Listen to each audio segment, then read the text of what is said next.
Cara mudah dan cepat belajar ilmu apapun. Assalamualaikum warahmatullahi wabarakatuh. Rabbi shrah li sadri wa yassir li amri wahlul 'uqdatam min lisani yafqahu qawli, amma ba'du. Kembali lagi bersama dengan saya Rahman Syah, trainer public speaking. Para sahabat semuanya, ketahuilah sesungguhnya orang yang mencari ilmu tidak akan memperoleh ilmu dan kemanfaatannya kecuali dengan memuliakan ilmu beserta ahlinya dan menghormati para guru. Sebuah nukilan yang saya dapatkan dalam kitab Ta'lim wa Muta'allim, di mana buku ini, kitab ini khusus mempelajari tentang adab-adab bagaimana kita terhadap ilmu, bagaimana cara kita terhadap para guru, bagaimana adab kita belajar, termasuk bagaimana adab kita ketika kita mengajar. Sebagaimana judul dari video ini adalah tentang bagaimana cara cepat, cara mudah belajar ilmu apapun. Di kesempatan kali ini saya mau fokus kepada sebagaimana nukilan dari sebelah sini, sebagaimana nukilan dari kitab Ta'lim wa Ta'lim ini, yakni berhubungan tentang cara kita menghormati para guru kita, maka itulah yang akan membuat kita menjadi keilmuan tersebut menjadi berkah, keilmuan tersebut menjadi mudah untuk kita pelajari. Imam Syafi'i, salah seorang tokoh, salah seorang guru, menjadi juga mujahid, bahkan yang membuat kitab khusus berhubungan dengan fikih, yakni tentang aturan-aturan dalam agama Islam, antara boleh, halal, haram, dan segalanya. Satu momen dalam kehidupan beliau saat sedang mengajar kepada para santri-santri dan murid-muridnya. Kemudian pas di pintu tersebut datanglah seorang lelaki yang dimana pakaian yang dia gunakan sangat lusuh. Rambutnya tidak terurus, ucal-ucalan, dan kemudian tercium aroma bau kalau orang ini lama tidak mandi. Begitu Imam Syafi'i tahu bahwasanya orang ini datang, lalu beliau bergegas berdiri dari proses beliau duduk dan sedang mengajar, kemudian menghampiri orang ini yang para santrinya. Tapi beliau mendatanginya dan kemudian memeluk orang tersebut. Setelah beliau peluk dan mempersilahkan dia duduk untuk ikut bersama dengan murid-murid yang lain dalam kajian tersebut. Salah seorang santri dan kemudian di momen yang lain bertanya, "Wahai guru, wahai imam, siapa dia? Sampai engkau memperlakukannya sangat menghormatinya. Padahal baju yang dia pakai robek, bau badannya pun nggak sanggup tertahan, dan rambutnya pun tidak terurus. Kenapa engkau sampai memperlakukan dia seperti itu?" Imam Syafi'i kemudian menjawab, "Dia adalah orang yang mengajarkanku untuk cara mengetahui bagaimana masuk kategori anjing yang dia belum berumur dengan anjing yang sudah dewasa." Artinya anjing kategorinya masih kecil dan dikatakan anjing itu sudah dewasa. Syaratnya apa? Kategorinya apa? Dari ilmu dialah kemudian aku menuliskan kitab fikih ini.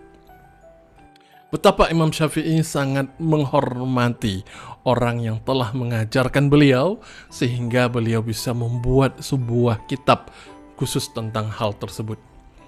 Inilah bentuk dan contoh bagaimana cara menghormati seorang guru, sehingga berdampak kepada mudah, cepat untuk mempelajari keilmuannya. Disclaimer, saya sangat meyakini bahwasanya banyak hal aspek yang membuat kita menjadi mudah untuk belajar ilmu baru. Entah dari faktor makanan yang kita makan, halal ataupun haram, itu pasti berpengaruh cepat atau mudahnya kita belajar. Cepat ataupun lambat, mudah ataupun susah untuk kita mempelajari ilmu baru, faktor makanan yang kita konsumsi, itu pasti.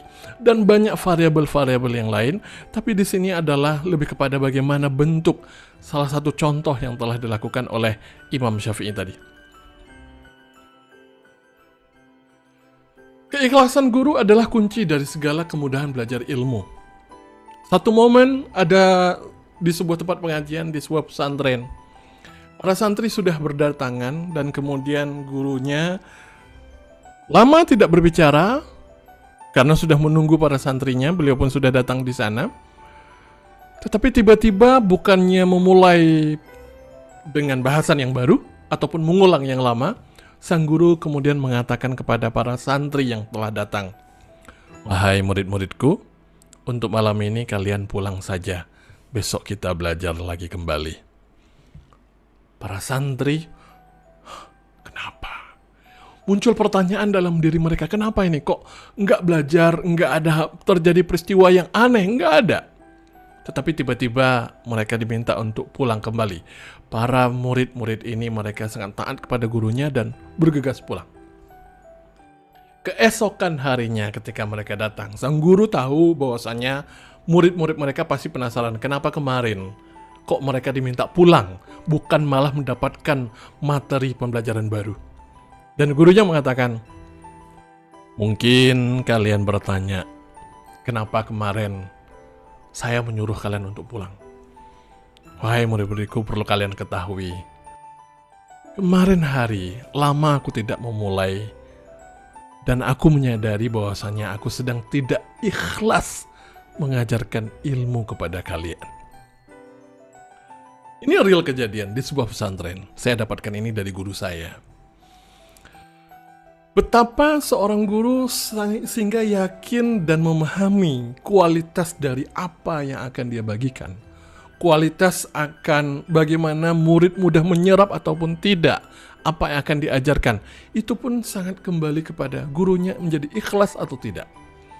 Gurunya menyadari ketulusan keluhuran dirinya dalam proses pengajaran. Betapa menariknya di pesantren-pesantren di beberapa tempat, saking menyadari betul betapa karena faktor keikhlasan, kemurnian, ketulusan akan membuat sebuah ilmu menjadi mudah diserap oleh orang yang menyimak. Dalam sebuah acara narasi bersama dengan Bapak Khurais Shihab, pada saat itu bintang tamunya ada Gus Baha, Mbak Nana sebagai host pada saat tersebut. Yang membuat saya surprise dan membuat saya kemudian tergagum cerita dari Khurais Shihab. Beliau mengatakan, saya cuma 2 tahun di pesantren, tapi saya lama di Mesir. Meskipun seperti itu, sampai hari ini saya masih menghubungi guru-guru saya.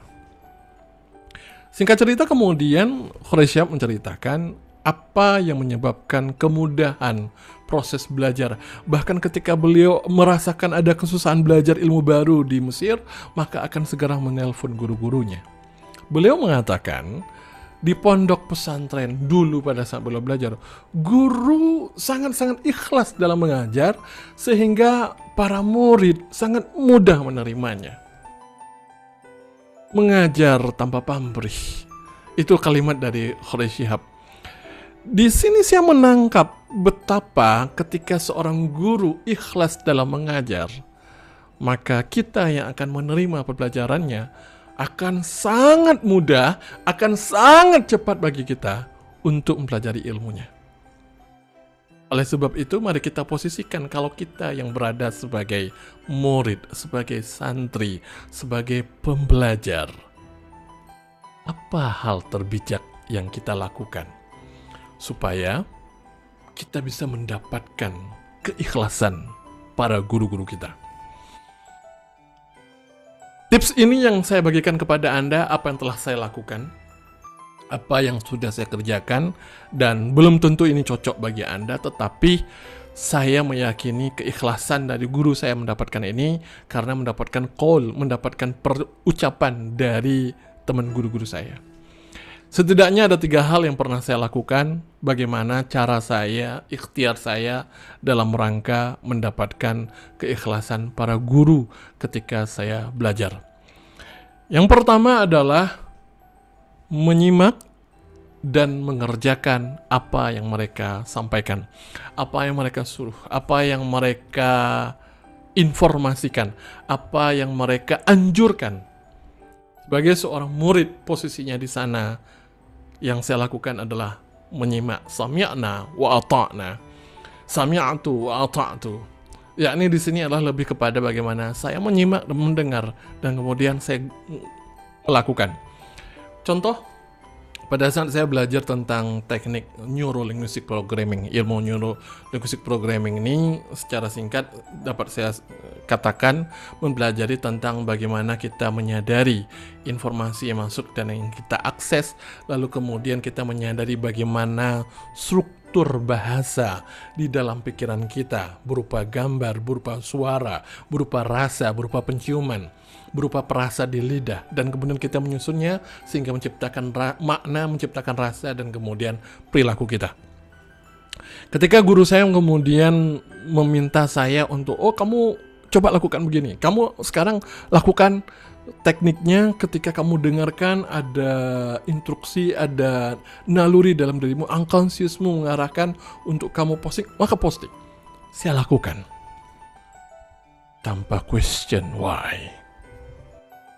Di proses ini yang saya temukan, kemudian saya lapor guru, coach, mentor, ataupun pak guru, maupun panggilan Anda Kang, tapi Anda memposisikan itu adalah sebagai seorang guru. Laporkan apa yang dilakukan, dan kemudian entah kenapa yang saya rasakan diberikan ilmu baru, gara-gara ketika diberi arahan dan segera melakukan. Yang kedua yang saya lakukan adalah mendoakan mereka. Mendoakan keberkahan, mendoakan kelancaran, mendoakan kesehatan. Dan ini bisa kita lakukan dalam keadaan silent. Entah pada saat yang kita ingat saja boleh, tapi setidaknya kita mendoakan. Dan itu yang saya lakukan. Yang ketiga yakni tanpa perbandingan. Hal ini menjadi adab kalau menurut saya. Kalau sudah belajar kepada seseorang yang kita meniatkan dia itu menjadi sebagai guru kita, sebagaimana layaknya Imam Syafi'i memperlakukan ada orang yang mengajarkan tentang perbedaan mana anjing kecil dan anjing dewasa kepada beliau. Beliau takzim dan menghormati betul. Maka ketika proses bertemu dengan guru kita, tidak membandingkan apapun, tidak membandingkan materi, tidak membandingkan cara dia mengajar, tidak membandingkan bagaimana cara dia memperlakukan kita. Itu adalah bentuk dan cara supaya kita mendapatkan keikhlasan daripada guru kita. Kenapa keikhlasan ini penting? Karena disinilah pada saat guru kita menjadi ikhlas, pada saat guru kita menjadi tulus, pada saat guru kita menjadi luhur, maka insya Allah proses belajarnya akan mudah. Dan di akhir saya pernah mengalami sendiri secara pribadi bagaimana saya merasakan ada kesalahan yang saya lakukan, yang saya merasakan kok susah banget mempelajari ilmu tersebut. Yang saya sadari kemudian belakang, ya salah satunya ada hal dari sikap saya yang menyebabkan keikhlasannya tidak sampai, dan ilmu tersebut menjadi susah untuk saya pelajari.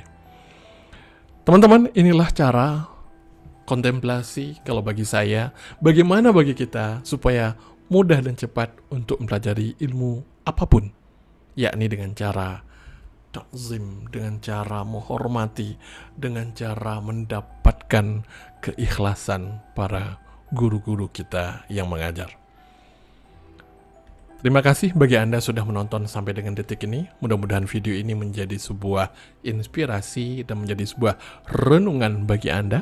Jika bermanfaat, silahkan Anda share kepada orang lain. Dan bagi Anda yang baru menonton channel ini, pastikan Anda sudah subscribe dan klik lonceng supaya Anda update terhadap tips-tips pada video selanjutnya. Saya Rahmat Syah. Assalamualaikum warahmatullahi wabarakatuh.